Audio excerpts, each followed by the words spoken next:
imaginons qu'on est dans le métro. Ok. tu fais vachement bien le métro. Ouais. Imaginons que Maud touche les fesses de Lola par exemple. Oh. Yes. Qu'est-ce que... Action. Y'a quoi, frère? Non, par contre, je fais. Y'a quoi en fait? Je l'ai déjà fait. La première règle, c'est de surprendre. Dans n'importe quel type d'agression, on ne doit pas être à la place où la personne nous attend. Moi j'ai une amie qui a pris la main de mec et fait: c'est à qui ça? C'est à qui ça? La réaction dont tu vas parler, c'est aussi par exemple pour un mec qui se masturbe. C'est Gladys. Excusez-moi. Non. Ça c'est pour un truc vraiment... Et d'ailleurs ça moi je conseille pas de prendre la main. Parce que si jamais la personne est agressive, en général c'est plutôt des lâches qui font ça. Mais si jamais la personne est agressive et on peut pas le savoir, eh bien ça peut attiser la violence. C'est tension contre tension. Donc la chose la plus efficace ça va être de décrire ce qui se passe. Ça peut pas être un peu con-con. Mais c'est: monsieur vous êtes en train de me toucher les fesses. Et le dire suffisamment fort pour que tout le monde autour soit au courant. Évidemment, le mec va pas dire oui, sauf s'il est vraiment suicidaire. On s'en fiche. L'important c'est d'avoir dit suffisamment fort et ensuite évidemment de partir. Et si jamais il y a beaucoup de gens, faisons l'affluence là du métro.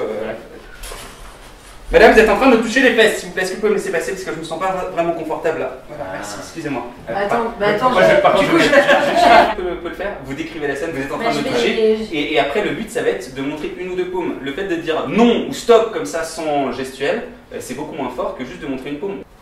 Bah, mademoiselle, vous êtes en train de me toucher les fesses? Stop! Vas-y, parle à maman! Et tu te bats! Et tu te bats! Bah, voler quelque chose, par exemple, pickpocket. On se retrouve avec la main d'un pickpocket dans la poche. Pour moi, c'est exactement la même chose. Donc là, le but, c'est vraiment de décrire la scène suffisamment fort en disant: vous avez votre main dans ma poche.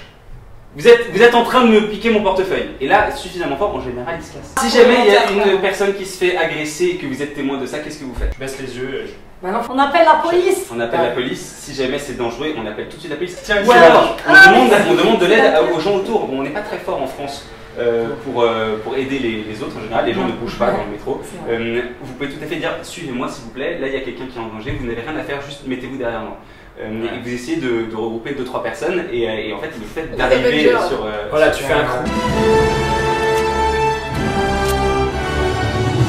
Ça peut être une solution. Sinon, un des trucs qui marche très bien, c'est de faire comme si on connaissait la personne qui est en train de se faire agresser. Ah oui, j'ai déjà Et de ne pas calculer l'agresseur. Mais de ne pas le calculer. Vraiment. C'est-à-dire que si vous faites: ah salut, et puis vous regardez l'agresseur, ça va? Là, ça va pas. Moi, j'ai déjà fait une fois dans le RER. Allez les girls, on y va, là c'est bon, ça fait 3 heures que je vous attends et tout. Les mecs me font: bien, c'est non, franchement. non, pas bien. Tu rentres chez toi? Alors, vous êtes en train de me coller là. Ok, suis-moi. Juliette, mais alors, ça fait 3 heures. Non, par contre, il faut vraiment qu'on y aille. ça fait plaisir de vous voir. La prochaine fois, ça se passera pas comme ça. Ouais, on n'est pas content. Attention, tu vas. La prochaine fois, je. La technique du faux contenu, c'est très précis. C'est un côté sombre et oppressant, un excès de tension qu'on essaie de réprimer. La technique du fou contenu. Tu contiens. Folie, mais qu'on contient à C'est l'intérieur. tension. Une cocotte minute. Et de temps en temps, tu dis. Et ça sort. Ça, faut faire gaffe parce que la limite, c'est le foutage de gueule. Si les gens pensent qu'on fout leur gueule, ça fait l'effet inverse. Dominique nique s'en allait tout simplement. Routier, ouvrier, chantant. Ah bah les Total Spice, elles ont enflé. Bah voilà. Mais ça, il y en a.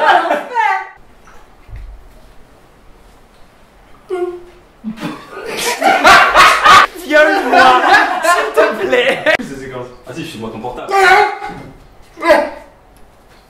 Vas-y, garde-le ton portable. Tu fous même pas la peine que je t'agresse. Bon, il y a à peu près 6 techniques de poignée différentes. Si, la plus commune, c'est celle-ci ou celle-ci. Bah, comme tu veux. Ok. Ah putain. Ça, c'est sur une saisie qui est opposée. Donc, c'est pas le bras parallèle, c'est le bras opposé. Le principe, c'est de passer notre poing au-dessus de l'avant-bras. Et ensuite, de ramener le poing à nous et de fléchir le coude. C'est juste ça. Et tu ramènes vers toi. Bien. Eh bien ouais, Eh, y'a pas les frères. Et tu m'as envoyé un commentaire, je te prends par la bombe. Non. Ouais. Ah, ouais. L'autre côté. J'ai pas le tic en même temps. Pour toi, ça va être faire ce geste-là. Pour te dégager d'un étranglement? Oui. Non. D'accord. Et ton bras, il va passer au-dessus de mes deux bras à moi. D'accord. Mais, ah oui, d'accord. Au dernier moment, c'est là où mon poignet se coince et si jamais tu le fais très rapidement, bah, ça peut sauter même le poignet. Donc là, le principe c'est ici, la respiration doit être explosive aussi, c'est comme si j'ai un hatchoum sans le faut la faire. Non, parce que du coup, quand on est ici, là, Je te propose de faire ça, donc tu vas lever tes deux bras. entre les siens. Non, à l'extérieur. À l'extérieur. Donc tu fais ça, tu pivotes, et une fois que tu as pivoté, tu vas descendre. Regarde, tu descends tes coudes et ensuite tout ton corps. D'abord, je lève les Lève, bras. tu tournes, et tu baisses les coudes, puis tout le corps. Ah. Tu vas lever ce coude là et tu le mets dans la mâchoire. Boum.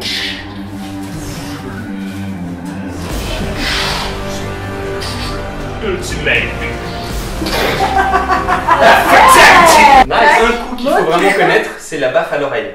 Une baffe au niveau de la joue, c'est ce qu'il y a de pire, parce que ça va humilier la personne, elle va être encore plus en colère. En revanche, une baffe au niveau de l'oreille, bah, ça peut en fait endommager l'oreille interne et donc créer une perte d'équilibre. Et là, vous pouvez partir, la personne est là en face. Oh là là. Comment est-ce qu'on met une baffe? On n'est pas obligé de faire 1, 2, parce que si on arme, évidemment, ça va être extrêmement très joli. Sans armer. Épaule relax, coude relax, poignet relax, et en fait on va essayer d'imaginer que le bras est un fil, la main est une enclume, un truc ultra lourd à la fin. Et c'est ça qui me permet de faire une baffe sans armer. Si on vise juste avec les doigts, on dit de faire mal au doigt. On vise avec la paume. Ok, pareil, mais tu souffles. On a pris ça. Putain, déjà, avant-bras parallèle au sol. Bon ça. L'autre. Force coude. C'est très efficace. Ouh ma coude.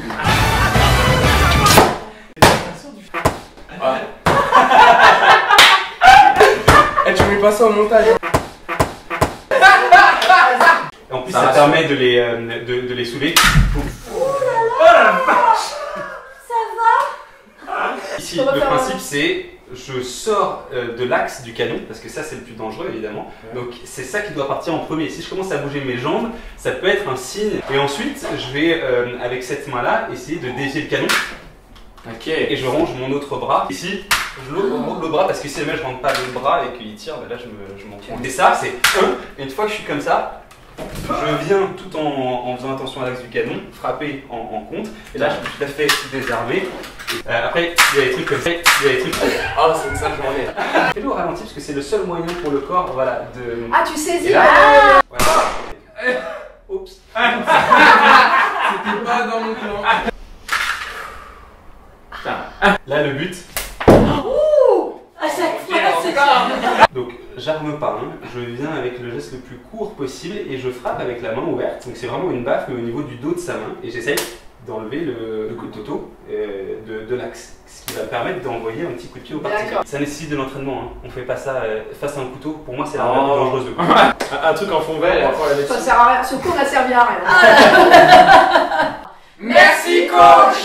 Et moi. C'est un bon souvenir pour Jérémy. Oui, voilà. Du coup, si on veut poursuivre les entraînements et te voir en vrai, t'as des stages, non? Oui, des stages, bienvenue, ça s'appelle Self Collective, selfcollective.com. Je vous mets le lien là et dans la description. Les stages sont principalement féminins, ça se passe en 25 heures, après il y a d'autres formats possibles et le but c'est de travailler sur soi, sur ses émotions, ses capacités, ses ressources pour être beaucoup plus à même de réagir dans n'importe quelle situation déstabilisante ou agressive. Exemple, attention.